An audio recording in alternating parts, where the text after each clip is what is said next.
क्या आप जानते हैं हमारे रुपये का डाउनफॉल आने वाला है? जी हाँ, हमारे रुपये का वैल्यू 90 और 100 तक जा सकता है। ये लेटेस्ट न्यूज में आपने देखा होगा। The Indian rupee hit an all-time low against the US dollar. $1 was worth 85 rupees today, the lowest it has ever been. आजादी के टाइम हमारा ₹1 $1 के बराबर था, पर 1960s में इंडो पाकिस्तान वॉर और इंडो चाइना वॉर, 1973 के ऑयल क्राइसिस, 1991 में हम बैंकरप्ट हो गए थे, 2008 में ग्लोबल फाइनेंशियल क्राइसिस, 2020 में कोविड पैंडेमिक और 2022 में रसिया यूक्रेन वॉर, इन सारे फैक्टर की वजह से 1947 के बाद रुपया 77 सालों में डॉलर के मुकाबले गिरकर ₹84 हो गया है। जैसा कि आप डायग्राम में देख सकते हैं कि 1947 में जहां $1 ₹1 के बराबर था, वहीं 2024 में अभी $1 ₹84 के बराबर है। पर अभी ट्रंप के जीतते ही ऐसा क्या हुआ जिससे रुपये और ज्यादा डाउनफॉल देखेगा, लगभग ₹90 तक। अभी SBI ने बताया है कि ट्रंप की 3 पॉलिसी इसका कारण है, जो ट्रंप ने चुनाव जीतने से पहले वादे किए थे अपनी जनता से। एक एक करके हम पॉलिसी देखेंगे। पहली पॉलिसी कि वो इंपोर्ट टैरिफ्स को बढ़ा देगा, जिससे इंपोर्ट वाली चीजें महंगी होंगी और अमेरिकन लोकल प्रोडक्ट ही खरीदेंगे। ट्रंप चाहते हैं कि कंपनी अमेरिका में ही अपनी फैक्ट्री लगाए ताकि अमेरिकन को जॉब भी मिलेंगे। पॉलिसी नंबर 2, दूसरी पॉलिसी में वो अपने सिटीजन्स का टैक्स कट करेंगे, जिससे वो चाहते हैं कि अमेरिकन वर्कर अपनी जॉब US में ही करें।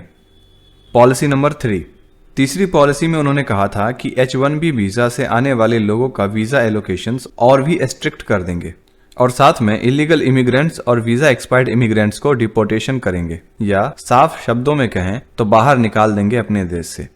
ट्रंप के जीतने के बाद इसलिए हमारी SBI ने इन 3 पॉलिसी को रिव्यू किया और एक नोटिस जारी किया कि US के इन पॉलिसीज का इम्पैक्ट हमारे इकोनॉमी में भी हो सकता है।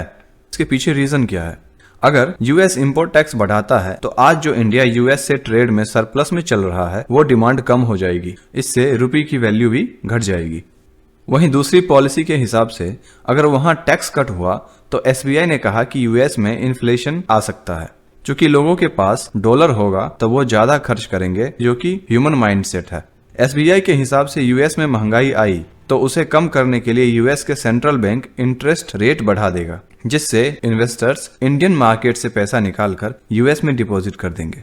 इन्वेस्टर्स रुपये बेचकर RBI से डॉलर बाय करेंगे, जिससे डॉलर बढ़ेगा और रुपया घटेगा। वहीं तीसरी पॉलिसी से अगर US इंडियंस को H1B वीजा नहीं देगा, वहां काम करने जा रहे लोगों के पास डॉलर घर में कम आएगा, वहीं जिससे रुपये की वैल्यू कहीं ना कहीं कम होगी। वहीं कहीं ना कहीं इसका वीक रीजन हमारा इंपोर्ट है, जिसमें oil import major role play करता है, क्योंकि इंडिया 80% ऑयल इंपोर्ट करता है, यानी अप्रोक्स $132 बिलियन ऑयल पे ही स्पेंड कर देता है। आपको यह जानना चाहिए कि $125 बिलियन US में रह रहे इंडियंस ही इंडिया में भेजते हैं। इसके बावजूद भी इंडिया $20.78 बिलियन के डेफिशिएट में चल रहा है। अब इससे बचने के लिए क्या किया जाए? तो इससे बचने के लिए ऑयल इंपोर्ट को कम करना होगा, जो कि हमने AV पे शिफ्ट होके शुरू कर दिया है। दूसरा, इंडिया एक्सपोर्ट को बढ़ाकर इंपोर्ट को कम कर सकता है। इसके लिए मेक इन इंडिया प्रोग्राम के गोल को हासिल करना होगा। तीसरा, दूसरे देश से आते हुए पैसों को अपने देश में बढ़ाएं, इससे हमारी रिजर्व्स बढ़ेंगी। तो आज के लिए बस इतना ही। अगर आपको यह वीडियो अच्छी लगी हो तो लाइक एंड सब्सक्राइब कर दें। मिलते हैं नेक्स्ट वीडियो में। धन्यवाद।